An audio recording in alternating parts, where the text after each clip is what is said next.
Welcome back. So this is going to be 1 week free to play review on I would say a pretty controversial game that has been releasing in a recent memory, which is going to be Stella Sora. Right, this review is not sponsored. It is not. I've been playing this game pretty much every single day off stream, not missing a single day of login, building my progression. I'm currently level 24 as a complete free to play. So without further ado, let's just jump into this right now. And I want to just address like one of the biggest things about this game, which is not really has anything to do with Stella Sora itself. It has nothing to do with the gacha. It's nothing to do with the gameplay. It is just more so like, I would say this terminology of like gacha journalism. All right. I think gacha journalism is going to become more and more apparent, especially going from the year of 2026, because the speed and pace in which we are getting gacha games has been a lot faster compared to back in those days, right? Back in 2022, back in 2023, gacha games are like good enough polished gacha games is like very, very rare to release that frequently. And I think at this point, I would say that gacha has become a much more mainstream category of gaming that's not just been seen as an anime weeaboo Gunner kind of shit. To a certain extent, they still are. But yeah, gacha journalism, right? And I feel like Stella Sora is one of those games. They got kind of done a little bit dirty by gacha journalism because the gameplay and explanation of like what this game is, it doesn't really do this game enough justice, because a lot of times when it comes to gacha journalism, especially if we are just going to be playing this game for like the first like a few hours, it's not really nearly enough to paint the full story of any gacha game, right? The same thing can be said for not just Stella Sora, but for like CZN, for any of the new upcoming games coming out, right? Enfield, all the kinds of things. And I hope that like just the first thing before we even get into the review of this game is that maybe hopefully as a sphere with like the community, the viewers, the creators, if we are gonna be going to a game without the level of depth and understanding as there will be, I think it will be better to tread on like a more benefit of doubt area instead of being overly critical. I'm not gonna use it to glaze Stella Sora, by the way, because there are definitely still problems with this game. But like, a lot of these problems with Stella Sora has not really got anything to do with, like, for example, the predatory monetization model of the Gacha system. And I think this will serve like a way better picture of like how this game actually is, whether or not you should play it. And at the end of the day, for any Gacha games, content creators are just content creators, right? Like, we all have our preferences. Like, some content creators are like turn-based, right? Like myself. Some people like open world. Some people like different things. So always try out the games you want to try, because at the end of the day, gacha games are free, right? In a sense, gacha games are free. Stella Sora is completely free. I have not spent a single cent, nor have I actually felt any pressure to spend a single cent. I think this is a very, very, very nice little chill side game, especially mentioning the side game, because there is a certain number of points where you can't really progress as much as you would like to anymore, right? So, yep, that is the first thing out of the way. That is a little bit of a preface. Now we can get into the actual review of Stella Sora. And the first thing I want to say is, yes, this game is true essentially a side game, in my opinion, because they have made the game itself extremely time friendly if you are going to be playing this. So for Stella Sora, your progression is basically split into two main things. One is going to be like the career ascension. You can see over here, I was in the middle of a run here last night. And then the other one is going to be where you actually spend your stamina from any of your bounty trial or the events or whatever it's going to be, right? So for the first portion, which is stamina, I think if you guys play gacha games long enough, it is not going to be something of a foreign concept to you. For Stella Sora, you can literally clean up your stamina in like 10 seconds. So what I mean by, if you go to any stage, so for example, right now, if you haven't cleared the event shop, it is highly recommended to just clear the entire shop, right? You can see I've been playing this game very, very diligently. We've cleared pretty much almost the entire shop at this point. If you want to skip this, I guess you could, because it's just like a cosmetic, but I definitely want to try to get a little bit more of them. I at least get this, because this is like very, very rare. It's like Echoes of War thingy. Your pools, your currency, right? The essential materials, the units that you use to build units. I think these are super important, and it will be very, very hard to build units in Stella Sora if you do not rely on the event shop. So just dump your energy, but to kind of get an understanding, right? You simply just need to go to any battle stage, right? The hard stage doesn't matter because these are just one-time clears. If you go into, like, let's just say a normal, all you need is to press this button right here. It says quick battle. So there's no skip tickets involved. There is not a limit. You don't really need to spend any currency. It's completely free. You simply press quick battle. You slam this up to the max of your stamina, and it will instantly clear the entire stamina just like that. So in less than like 10 seconds, you would have dumped your entire stamina immediately. So that is gonna be extremely time. I realize Stella Sora is probably one of those games that you can literally finish the game in like less than 1 minute if you don't even want to do your ascension for a day, for example, right? So this is gonna be where you're gonna be using majority of your stamina. Whether is it gonna be the event? So after you clear out the event, or you want to buy all those other things, if you want to go, let's just say like farm for your specific materials, like if you want to go for like your skill ups, or so these are like your credits, your unit experience, as well as your disc experience. I think if you guys play gacha games, you will know exactly what I'm talking about. Then these are for like your skills, or these are for skills. Then these are for your ascension, and then these are for like your emblems, which is gonna be like sort of like this game's gear system. But don't worry about it for now. So that is pretty much how the stamina portion is going to be. And then the other portion of this game's daily, and why I would say this is like a very chill game, is that you can essentially use this to speed up the process of the quote-unquote Uma career within Stella Sora. So what used to be essentially I would say a process that probably takes you somewhere around like 20-25 minutes, you can just use these like sort of like skip ticket kind of thing to get this like fast clear mode. It's not really full auto, because like you see over here, you still need to decide on the skills you want to get. You still need to want to get your bonds, but it is gonna be a lot more time efficient. I think I probably shouldn't get this, but I'm a little bit greedy stupid. Yeah, so like, it's gonna be super time efficient. So you can basically skip out the entire chunk where you will need to go around running the map. You will never ever have to fight ever again. You will simply just see your units going up the escalator, and then they will just go beside all of these upgrades. You will still collect your cards. You will upgrade your cards. You still want to know exactly what you want to do. I'm still a casual, so I don't really know the exact build, but it will become super fast, right? So what used to be a very long and tedious process, you can just use that skip ticket and get this thing down to like 5 minutes, which I would say it is one of the most time-friendly aspect for Stella Sora, because I believe that once you reach level 40, which is the ultra endgame, you are pretty much going to be perma-camping at this place to get yourself eventually the ultimate deck, and then you can just use the ultimate deck to go ahead for the leaderboards and you can win on stuff, right? So for now, I don't really care about this that much, because I know I can still improve my monolith levels, which means I can farm for even better decks when I'm like having higher levels. So at this point, I'm just purely doing this for example, and for the ladies, I personally don't really ever farm this by that much. Hold up. I'm not gonna gamble, so we're gonna do that. Very good. So I'm just gonna jump out from this domain real quick, but this is pretty much the two ways in which you're gonna be going for the progression in Stella Sora, which both of them just kind of screams to me that gamble.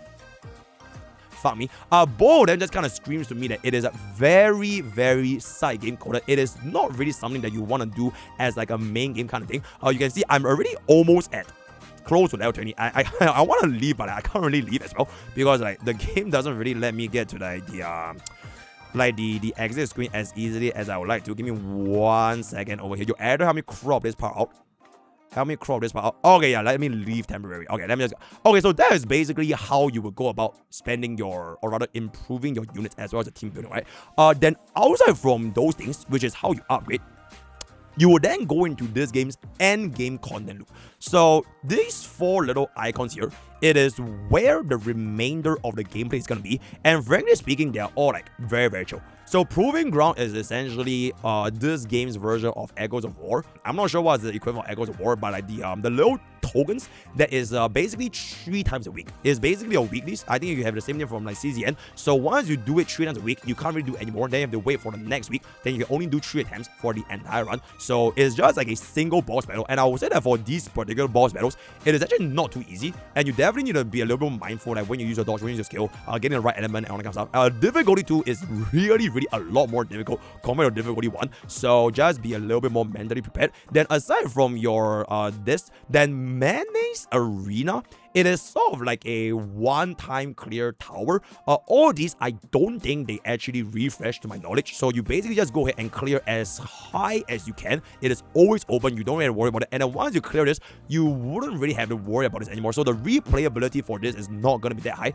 But it is very element dependent. You really want to have the right element and it will make your life a lot easier. Right? So for like right now, I don't have any water DPS, I don't have any light DPS, and I don't have any dark DPS, right? So for these 3 dungeons, I'm not even gonna try, because you literally cannot try them unless you have a main DPS that says that it is actually of the light element. Yeah, the game literally does not allow you to try them, so there's no rush, because like I mentioned, I don't think there's a time limit at all. It is just a one-time clear thing, and then eventually if you build up your teams, you can just clear them out eventually, right? So just a one-time clear kind of thing. That's gonna be mandatory now. And then Cataclysm Survivor, it is basically one of the 2 actual refreshable endgame content. So you can see over here, I have pretty much already got myself 10 out of 12 stars as a complete free-to-play 1 week into the game, right?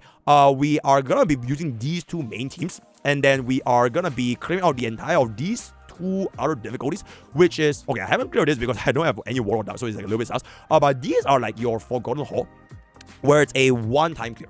So once you clear normal and hard, you're not going to be able to do this anymore. It's just a one-time thing and it's done. This is like the refreshable thing, so it's actually like Memory of Chaos. And then once you clear these, it will give you like the tokens as well as the one-time reward clear for your crystals, the premium currency. And you can then in turn go back into the shop to buy out all of these like the discs as well as any of these. So I bought these 2, which I would say they are like very good for actually tackling these content, because discs in this game, your 5 stars are inherently a lot better than your 4 stars, namely because of the skill, the harmony skill, as well as the bonds that you're going to be getting. So a lot of the 4 stars, especially that's what is like really bad.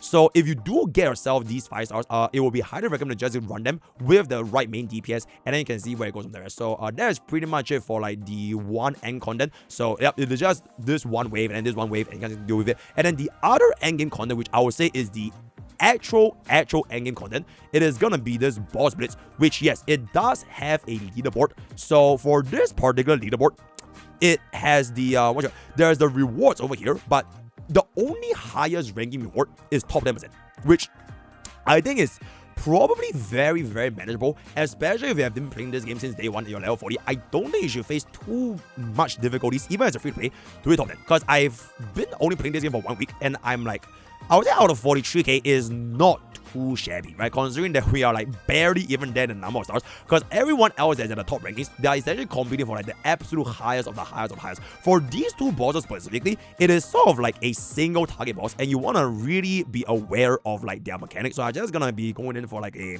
demonstration. So this is literally just straight up one big guy. If you guys have played anything like Dragalia Lost, it is a little bit like High Dragon Troughs, right? If you guys know what I'm talking about. So it is one guy, and you will need to ideally let go of your auto. Don't use auto battle, because I'm a casual, so I don't really care. I only ever use my dodge. That's it, and dodge and movement. So just dealing as much of this damage as possible. There are a couple of mechanics in there which like you want to dodge like this enemy moves, and there's also a toughness bar damage. Just try to deal as much damage as possible. I think the actual full clear if you actually kill this guy, but I'm definitely nowhere near enough. So that is pretty much what this game. Oh wow, the real end game content of what Stella Sora is gonna be like over here, right? So I'm just gonna bounce over here. Don't really have to worry about it. And this sort of brings me to my next biggest topic, which is the Gacha system. Because you're probably gonna be wondering, that is the gameplay loop, that is the end content. What about the actual gacha, right? And the reason why I wanted to save it until at this point is because I don't think there's any point if you think a gacha game's system is predatory or not predatory if you don't even have fun with the game. Like a game could be like having one of the most player-friendly W gacha system, like 10% SSR, free SSR every other temple. But if you don't even have fun with what the game itself has, then it doesn't matter, right? Likewise, if a game has a very bad monetization model, right? It's super predatory, but if the game itself is just really fun and you can still get by with the units you have, then I think that if you're still enjoying yourself, even as a free to play, even if you can't get every single unit, it is okay. Because at the end of the day, playing a gacha game, you're not playing a gacha game to pull units. You're playing a gacha game to enjoy yourself. And I feel like Stella Sora is one of those games that is really scratching my itch when it comes to like a side game that I can play even when I'm at off stream at a gym, and it runs like exceptionally well on your phone. I think this is one of the most well optimized mobile games I play in recent memory. It doesn't really burn up. I'm running to be completely fair, I'm running a little bit of a unreadable phone. This is a 15 Pro Max, but I have never ever once gotten like any big issues. I can maintain 60 FPS, never crash, very clean graphics, very smooth all the counts. So just a little bit more of a sample for the mobile gamers. So without the way, the gacha system. So Stella Sora's gacha system, I highly recommend watching, I think Maggie. Maggie made a video about a gacha, I think a couple of days back. And I think this other guy also made like a review of like how Stella Sora's gacha game is very chicken to be. I have no map over here, but I'm just purely basing this off of like my experience in free play. So as of this time of recording, this is pure free play, right? $0 spent. To be completely fair, my luck in this game is a little bit diabolical. But my combined total of pools so far, it is going to be 20 limited summons that I've summoned on this banner. So plus Aiden, plus 43,000 gems, which is roughly around 180 plus pools, right? As a completely free to play 1 weekend, 180-ish pools. So I would say that the income, it is not as bad as I thought it would be, because even though this is like 3,000 per 10 pool, it is not as bad as I thought it would be, because I would say that the main thing is like the pity system of the game is not really understood well by majority of players. That if you guys started playing gacha games after COVID, so like you started from Genshin Impact, you started on HSR, Zenless, Running Waves, you probably are not really too aware of this spark system. So you don't really know how this thing works, right? Because like I think to like a lot of gacha players, like mainstream gacha players' minds, is that if you put a unit, you will do this thing called building pity. But Stella Sora is very similar to a game like Uma Musume, or like those like more old school gacha games where you don't really build pity, and like the quote-unquote pity is the spark. So the spark is basically the currency, or not the currency, the number of pools you do over here, you can then redeem for the one unit via the spark. And then there is a separate system which is gonna be your pity that you can build towards the next banner. Now the thing that I think a lot of like people don't understand is that, okay, this spark does not carry over.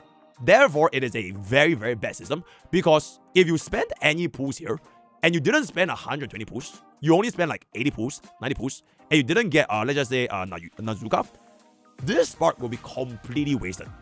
It does not carry over. So, in a normal understanding of like a gacha game, oh my god, how can I spend 80 pools on a banner and not get nothing? You could literally just not get a single 5-star, because technically there is no like hard pity unless for the 160 over there. So you could just be like super fucking unlucky and just get absolutely nothing. And then if you don't get enough pools over here, you're cooked, right? But the way that this actually works is you are not really supposed to spend on a banner or pool on a banner unless you can guarantee this.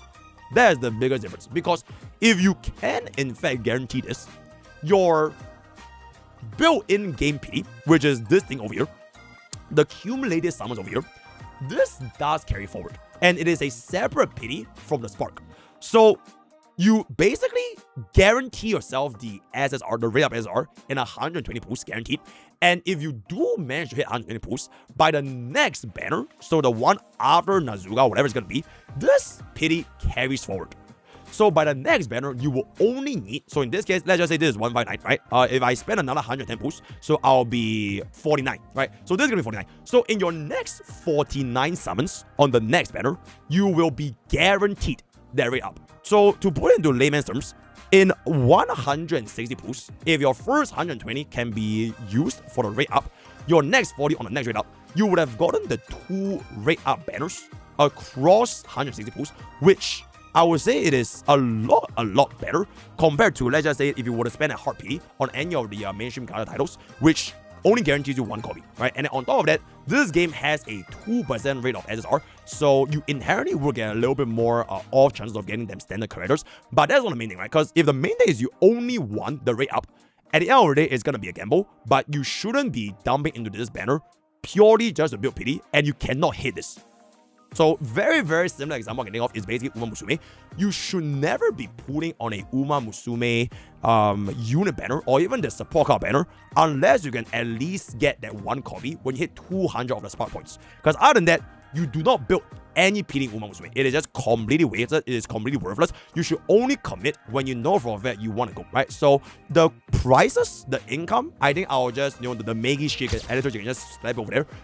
They say that Stella Sora is like technically cheaper if you can manage your pools accordingly. I don't really care about it that much, but like just to understand a little bit more of like how this gacha system actually works. Whether this is too expensive, whether this is too cheap, I think as long as you understand this, you can have a much better experience playing this game, right? So that is gonna be that for the rare banner. This is why you don't have to care, because this is just gonna be the standard unit, so you don't have to care. Okay, this is basically the game's weapon system. So your signature weapon, your light cones, your W engine, or whatever it's gonna be. For the weapon banner, it is a little bit similar to Arc Knight's Enfield, where you don't directly pull, or rather you shouldn't ever directly pull with premium currency. You should only ever pull your gold disc, and you essentially get all of your gold disc as a byproduct from your other pulls. A little bit similar is that, for example, your standard banner over here, you can also get the byproduct of the standard banner either from like events or even just from pulling itself, which you then use to actually pull the discs over here, right? So with this system, I would say it is technically saving you more pulls because in a sense, they are free. You're not spending any premium currency to actually pull on the disc itself. And so far, even though they say Deerson is really, really good for Nazuka, I don't really feel that bad, even I don't have her. And there's a normal pity. This is gonna be, I believe, 120 if I'm not mistaken, on a 75% rate up, right? So for the disc banner, it is a completely different currency in tandem with whatever this thing is gonna be going on over here.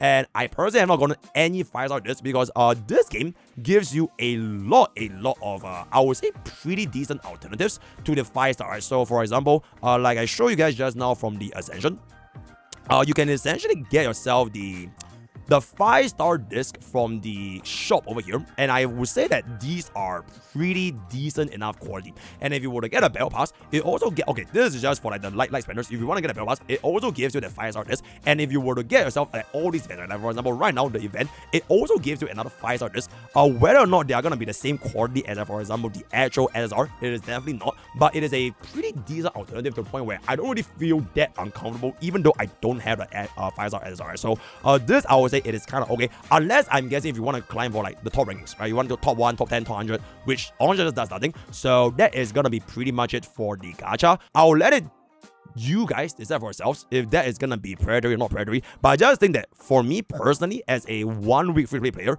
I think so far it has been really, really good. But in full context, I have been extremely lucky. Right, so maybe this is gonna be a little bit biased because I basically got Fuyuga and 10 pools, I got Nazuka and 10 pools, I got Jerry in I think 10 or 20 pools, and then this one was on the accelerator. So I think my account has been really, really lucky in terms of units. So definitely a little bit more of a bias here. But even if you let's just say do not have Nazuka or you do not have Jerry, it is not the end of the world because all these units, they are just parts and pieces of the puzzle in which you build a team.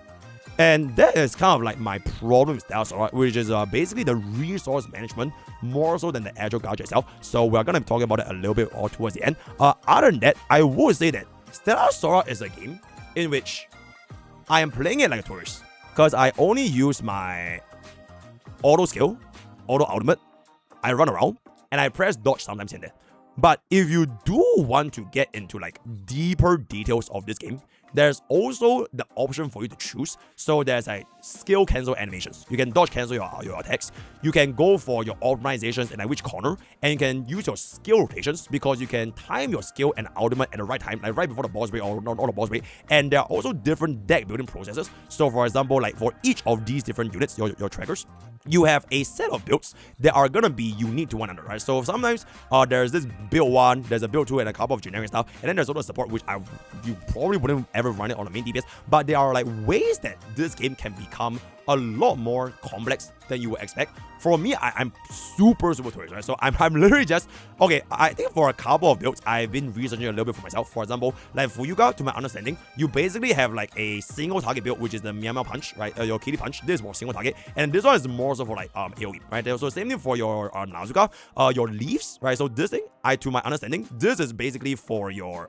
so this is basically for a single target because it goes around, and then this is for AoE, right? So different units will always have different builds, and you kind of need to prioritize which one you want. So for min-maxers, meta chasers, speedrunners, there's also that little bit of a min-max that you can try if you really want to, right? So for example, if you're somebody that's already at level 40 and you want to like absolutely min-max the fuck of this game, technically you can because Ascension costs 0 stamina, right? You can basically just farm this 24/7 if you want to until you get a perfect god run, a little bit like Uma Musume and CCN, and you get like the rainbow points, the highest possible number of dupes, every single thing goes right, and you can then use that to climb the board. So this one is going to be ultimately based on what you like. So I would just say that there is a little bit of a decision on you as a player, whether you want to be a casual or whether you want to be sweaty, which I think is pretty decent that the game actually does give an option, right? Then aside from this, I would say the story, it is a very ayaya. It's very kawaii.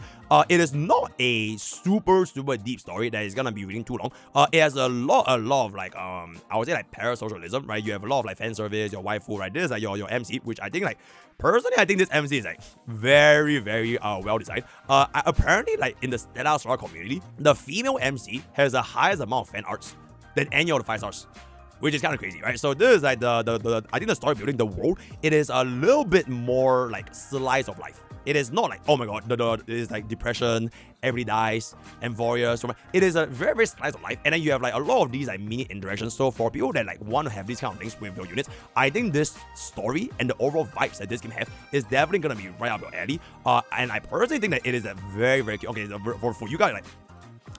Don't worry too much about it. So there's gonna be like the bonds, the rising, right? There's like your harden, which is basically you text your staff, right? So very good. You can send them mail, invite them out. So the typical parasocial wife kind of thing, if you guys are gonna be into that. And to kind of end off my review, I'll just say this. I think Stella Sora's biggest problems, right? The biggest problem with Stella Sora is basically it is a game that doesn't let me do too much. If you get what I'm saying. So like, once I spend my stamina as a level 24, there is almost no incentive for me to play the game anymore. Because even if I were to go ahead and spam Ascension, right, there's no point because like my Ascension records, it is not at a very high level because my monolith level is not that high, right? So the higher levels, the more difficulty you unlock for your monolith, which is like difficulty 7, that's when you get a lot more better saves. So at this point in time, which is like the mid game, it becomes a little bit more chill, like super chill. Like once you spend stamina, you just log out.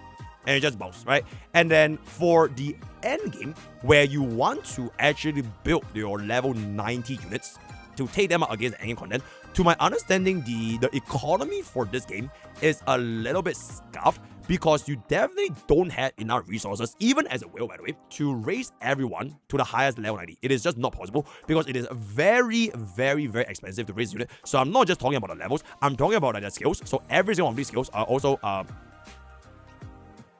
don't do this, by the way.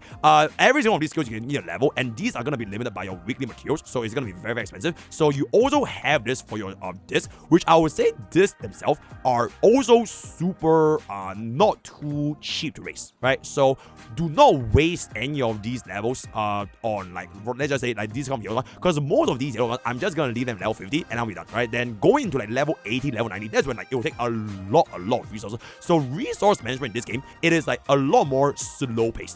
And for people that actually want a game to like sink their time into, it will probably leave you feeling like very disappointed because like, let's just say I want to build a, like for example, right? I just got Jerry. I can't really even have enough things to cook bro to the highest efficiency because I simply don't have enough materials, and we are only at level 50, right? So imagine like the stress on the resources if you want to build like 6 different elements or at level 90 for main DPS. And you need to build supports, which I'm only leaving at level 50. Somebody's going to be level 40. So the game is really good at side game. But the moment you want to like play more and you want to build more and you want to experiment with different teams, it will become very restrictive. And like, oh my god, bro, the stamina is so slow. That really is that the stamina income is like very low. And if you want to like experiment with different builds, you're probably not really in a good position because you just don't have enough resources, which kind of reminds me a little bit of CCN, which is like it's very hard to build units in these kind of games. And the banner is gonna be pretty quick pace, I would say. So right now we have Nayuga, which is gonna be ending in 14 days at 5 hours. I think this is roughly 3 weeks. And if you want to build the next unit, you are going to have to prepare to build up a whole separate team, as well as having the right discs, because the game itself stresses a lot on having the right element against the right environment. So for example, like your Cataclysm Survivor and your Menace Arena and your Boss House, for all these elements, if you do not have set DPS, it is pretty much almost impossible. Like elemental res in this game, you can't really brute force, right? You really need to play into the game itself, which means that inherently speaking, Stella Sora will want you to build a multiple levels of teams throughout the course of the game. Some might see this as a good thing because it encourages you to try different teams. So for example, these are, who the f cares about winners? Right, just run Remembrance Flag, you kill everything, but rank. You don't have to ever worry about like all the other different team modes. But for Stella Sora, you really needed to be on the right element, especially for like the show environments like the boss trials. You can take a look, right? For the leaderboards, every single one of the leaderboards for this is pretty much almost all exclusive, running the strongest DPS and the strongest DPS, right? So these are like very, very meta heavy, like the top of the top of the top. But if you just want to like essentially experiment out yourselves, it is gonna be very, very resource hungry, right? So hopefully we get a little bit better of a, I would say, stamina income and like more incentive to like, let's just say like for drive discs to like reset those discs that were like not as important, because the resources for this is honestly very, very low, right? And one last problem I would say, it would be pretty nice if there's gonna be like a better pace of refreshable endgame content, because like I mentioned, this is purely a side game. Once you are done with Menace Arena, which is basically one-time thing, once you're done with Cataclysm Survivor, which I would think that if you're gonna be level 40, I don't think this is like any issue whatsoever. I think you can just follow this and let it play the background. The only real game you're playing for is basically this. You're just essentially playing this one game mode, which I can understand it will definitely get very, very dry, very, very grindy, very, very like monotonous. So it would be nice if there are like more things to go ahead and experiment yourself, because at a very baseline level, Stella Sora as a main game, I don't think it's just gonna be too sustainable, right? So with that, we have probably come to the end of my review for Stella Sora. Absolutely excellent side game. I think if you guys want to see like a little bit more of like a written version, I kind of wrote this little tweet over here. 9 out of 10 side game, 7 out of 10 main game. Not recommended for you if you do not want to touch grass and want to play this game for 24/7.